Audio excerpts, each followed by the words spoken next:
7 दिन तक चली मानसून सत्र की कार्रवाई 36 घंटे 38 मिनट तक चली और सदन में कुल 743 तारांकिक और अतारांकिक प्रश्न विधायकों द्वारा पूछे गए। इसके अलावा नियम 67 के तहत कुल 8 विषयों, नियम 62 के तहत 5 विषयों पर चर्चा हुई। नियम 102 के तहत एक सरकारी संकल्प पारित किया गया, जिसमें प्रदेश में आई आपदा को लेकर 3 दिन तक चर्चा चली, जिसमें पक्ष और विपक्ष के 52 विधायकों ने भाग लिया और अंत में हिमाचल सरकार ने आपदा को राष्ट्रीय आपदा घोषित करने के साथ हिमाचल को 12,000 करोड़ की विशेष आर्थिक मदद देने के लिए केंद्र सरकार को प्रस्ताव भेजा। नियम 130 के तहत 3 विषयों पर चर्चा हुई और सदन में कुल 8 विधेयक पुनर्स्थापित और पारित हुए। इसके अलावा भांग की खेती को वैध करने को लेकर कमेटी की रिपोर्ट सदन में रखी गई और श्वेत पत्र को लेकर भी सदन में डिप्टी सीएम ने अपना वक्तव्य दिया और डॉक्यूमेंट को सदन में रखा गया।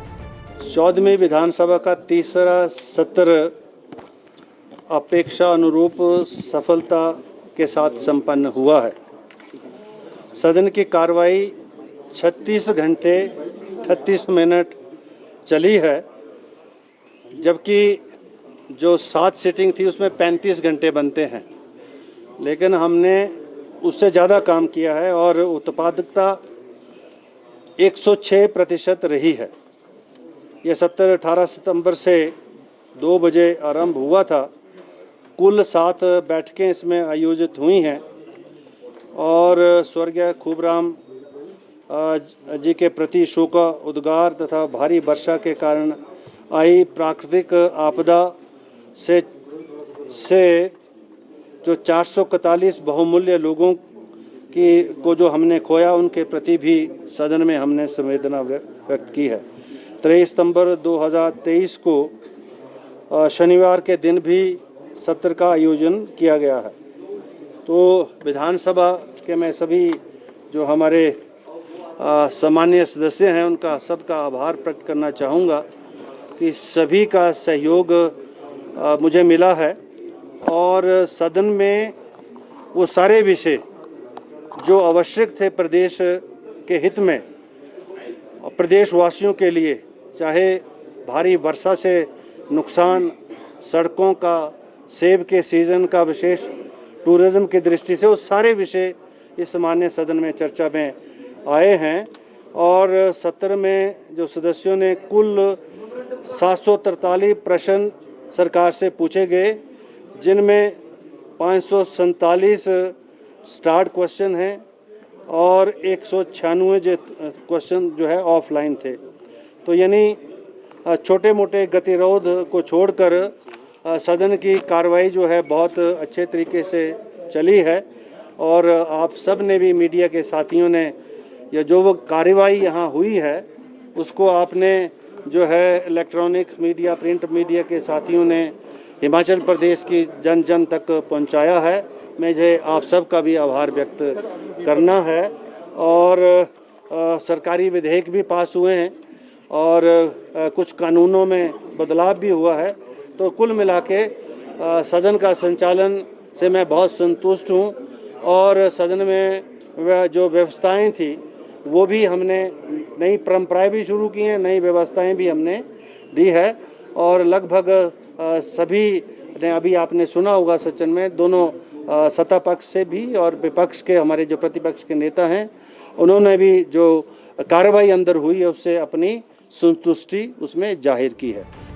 नेता विपक्ष जयराम ठाकुर ने कहा कि 7 दिन तक सत्र की कार्यवाही काफी महत्वपूर्ण रही। विपक्ष ने जनता के मुद्दों को सदन में उठाने का पूरा प्रयास किया। हालांकि सरकार की तरफ से विपक्ष की आवाज को दबाने का सदन में पूरा प्रयास हुआ, बावजूद इसके विपक्ष ने सरकार को हर मुद्दे पर घेरा। देखिए, मैं जिम्मेवारी, जो मेरे पास पहले जिम्मेवारी थी बतौर मुख्यमंत्री, तो उस वक्त लोगों की बात को सुनना ज़्यादा आवश्यक था और सुनने के साथ साथ में धैर्य रखना वो भी। विपक्ष में हमने धैर्य बहुत रखा है, अभी भी बहुत धैर्य है, लेकिन धैर्य की भी एक सीमा है और मेरी जिम्मेवारी इस प्रकार से है, अगर मेरी आवाज़ को दबाने की कोशिश करेंगे विपक्ष के लोग सरकार के माध्यम से, किसी भी माध्यम से, वो स्वीकार नहीं होगा। हमने अपनी बात बुलंदी के साथ, बुलंद आवाज़ में विधानसभा के अंदर कही है और विधानसभा के बाहर भी कहेंगे। इससे ज़्यादा कुछ नहीं है। मैं बहुत आनंद में हूँ और अपनी जिम्मेवारी का निर्वहन कर रहा हूँ। वहीं सत्र की समाप्ति पर संसदीय कार्य मंत्री हर्षवर्धन चौहान ने कहा कि 7 दिन की सदन की कार्यवाही में विपक्ष की तरफ से जो भी सवाल और मुद्दे उठाए गए, सरकार ने उनका जवाब देने की पूरी कोशिश की है और हर मुद्दे पर डिटेल चर्चा सदन के भीतर हुई है। आज विधानसभा का हमारा जो मॉनसून अधिवेशन है वो बहुत शांतिपूर्ण तरीके से जो है वो आज जो है वो समाप्त हुआ है, जिसमें 7 सिटिंग्स थी, हमारी 7 सिटिंग्स थी उस मानसून सेशन की, जिसमें से कि 3 दिन जो है हमारे जो है वो हिमाचल प्रदेश में जो आपदा आई है उस पर जो सरकार का नियम 102 के तहत रेजोल्यूशन था उस पर 3 दिन लगातार चर्चा हुई है। इसके अलावा बहुत सारे इश्यूज़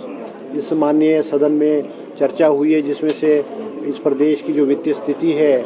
उसके बारे में भी श्वेत पत्र जो है वो सदन की पटल पर रखा गया है और नियम 130 के भी इश्यूज़ थे, नियम 61 और 62 के भी इश्यूज़ थे और नियम 324 के भी बहुत सारे इश्यूज़ जो है वो इस सदन में जो है रखे गए हैं और सभी पक्ष और विपक्ष के विधायकों ने अपने अपने चुनाव क्षेत्र के इश्यूज़ जो है इस सदन में रखे हैं और बहुत सारे बिल्स जैसे कि रेवेन्यू में जो अमेंडमेंट है हमारा वो बिल सदन में पास हुआ है और लोकायुक्त, क्योंकि बहुत लंबे अरसे से हिमाचल प्रदेश में जो है लोकायुक्त नियुक्त नहीं किया जा रहा था, क्योंकि एक्ट में ऐसे प्रावधान थे कि केवल सुप्रीम कोर्ट का जज या हाई कोर्ट के जो चीफ जस्टिस हैं वही लोकायुक्त बन सकते हैं, मगर उसमें संशोधन सरकार ने किया और अब हाई कोर्ट का रिटायर्ड जज भी जो है वो लोकायुक्त जो है वो बन सकता है। इस प्रकार से शांतिपूर्ण तरीके से हुआ, सरकार ने अपना पक्ष जो है सदन में रखा है। मैं भारतीय जनता पार्टी के नेता श्री जयराम जी का भी धन्यवाद करूंगा और विपक्ष के सभी विधायकों का और कांग्रेस के सभी विधायकों का, जिन्होंने एक पॉजिटिव व्यू जो है सदन में रखा और अपने अपने चुनाव क्षेत्र की समस्याएं रखी और सरकार ने निष्पक्ष होकर के हर जो इश्यूज़ सदन में उठाए गए जो है उसका जो है वो जवाब सदन में दिया है। मुख्यमंत्री जी ने भी बहुत अच्छे तरीके से इस सदन का संचालन किया और जो इश्यूज़ माननीय सदन में नेता प्रतिपक्ष श्री जयराम जी और विपक्ष के विधायक और कांग्रेस के विधायकों के रखे गए हैं उनका सदन से सरकार ने जो है वो जवाब दिया है। दैनिक सवेरा टीवी के लिए शिमला से गजेंद्र शर्मा की रिपोर्ट।